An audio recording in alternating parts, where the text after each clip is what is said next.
Right, so for today's video I'm going to be sharing with you my top tips for making a revision timetable, as I posted a picture of mine on Twitter and the amount of comments I got back and questions and requests to do this video was crazy. So I thought today I would talk you through how I made my timetable and some tips to go along with it. And yeah, I just feel like this is probably an appropriate video to do, as personally for me I have mocks in the next few weeks and I know a lot of other schools do, or they have them in January time. So if you are looking to make a revision timetable and you want to be able to stick to it and make the most out of it, then this is my advice to you. So I'm going to put a picture of mine up on the screen for you so you can actually see what I'm talking about, as it's easier than me holding them up.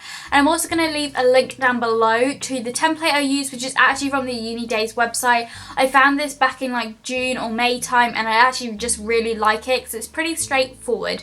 So what I usually do is a timetable Monday to Friday, because on the weekends I never know what time I'm going to get up, if I've got to go out, if I'm not feeling great, you know, if I'm too tired, whatever. So weekends I leave blank and then I just do revision like set in stone Monday to Friday, and I put it from 4 till 8. Some days, as you'll see, Tuesdays and Thursdays I stop at 7:30 because EastEnders is a priority for me.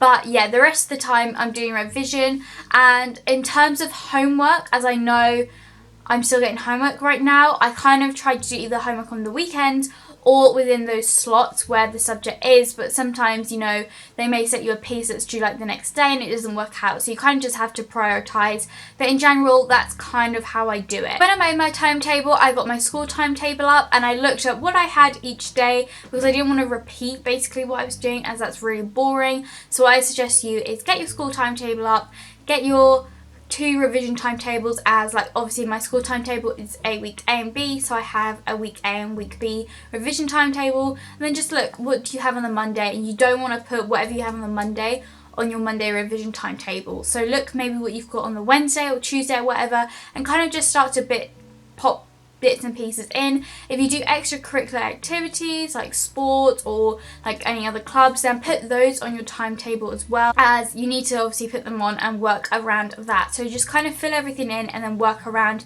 different things. And I've managed to fit an hour and a half of every subject on each week, which is pretty impressive. But yeah, that's kind of how much you want to be doing. So you want to be working in half-an-hour slots, as this is the way your brain works best basically. So as you can see, each of mine has like a half-an-hour time period, and then between those half an hours, so for example between 4:30 and then my next slot, so between slot 1 and slot 2, I'll have like a 2 or 3 minute break just to refresh my brain, whether that's I go and get a drink, a snack, just have a quick browse on Twitter, whatever. That's what I do, just to give my brain a little bit of time to relax before I get going. So what I like to do is half an hour of a single subject, then an hour broken into 2 half an hours of one subject, half an hour of a single subject, and then an hour broken into 2 half an hours of another subject. So it's 4 subjects per night, which works really well for me, as that way I can make sure I've got an hour and a half of each subject in there a week. And then the last bit from 7:30 to 8, I'll either do any extra homework if I need to, or I'll just chill out, to be honest with you, because by that point my brain is not functioning and I honestly don't understand how people can go and work until like 9 or 10 o'clock, because A, it's not very healthy for you, and B, no one's brain is properly functioning at that point. You know, you're too tired to do anything after a day at school. Loads of people on Twitter are asking, how do you kind of stick to the timetable and feel motivated to do something? So you really just have to keep going at it. It takes your brain about 2 to 4 weeks to get into a proper routine, so you just have to keep going. And after those 4 weeks, you're in this set routine. It's the same with getting back to school. Your brain then and your whole body gets back into that routine of getting up a lot earlier and set time periods and things like that. So you just have to keep going at it.